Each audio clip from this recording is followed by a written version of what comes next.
Okay. I just want to say that I didn't know that John Searle passed away a little while ago.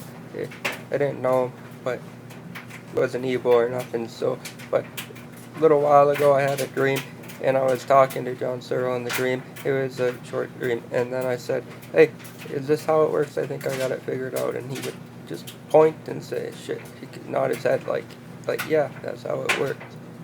And I thought it was weird, and then soon after, I was like, well, I haven't heard from SEG Magnetics in a while. I wonder if John Searle passed away.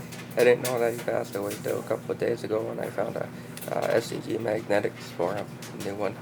But anyway, but it could just be a dream, but I don't know. But in the dream, it was pretty, I had a lot of information from it. But this is just a continue of my last video. So that's pretty much it for that. And remember, you absolutely need a static charge on the roller in order for it to self-run, and I'll show you in another video. Okay, so this is the stator, this is the roller, this is the stator, this is the roller. They have a static charge. You see this finger here? This is the horseshoe magnet.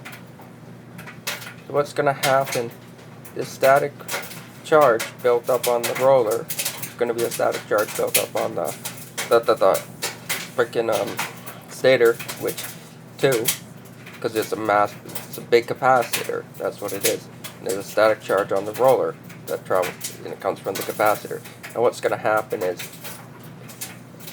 not exactly like this drawing, but this right here, this finger, which is a horseshoe magnet, it doesn't have to make direct contact with the roller for the static electric charge to jump over to the horseshoe magnet, because it would jump to the wire, and all it has to be is millimeters from it, jump to the wire, around the wire on the horseshoe magnet here, and then it'll travel to the ground, because that's what static electricity does, and it will power the horseshoe magnet for a split second, and enough to repel this roller again.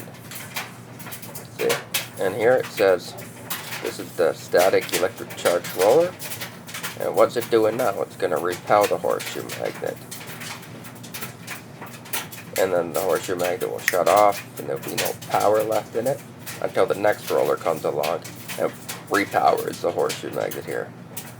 So the horseshoe magnet will basically switch on when the static charge jumps to the coil of wire around the horseshoe magnet and powers it, and then it will shut off, because the static charge is it will be like a really brief second.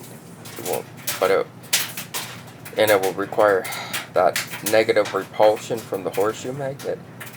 It won't even need a lot of power, because as long as this roller is moving at a high RPM, its magnetic field will amplify, because if you watch all my other videos, you will know that.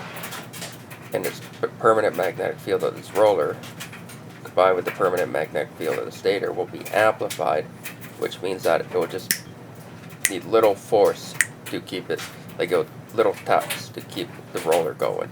And that static electrical charge traveling to the horseshoe magnet is enough to repel it, the roller, and keep it self-running. But that's what I wanted to show you.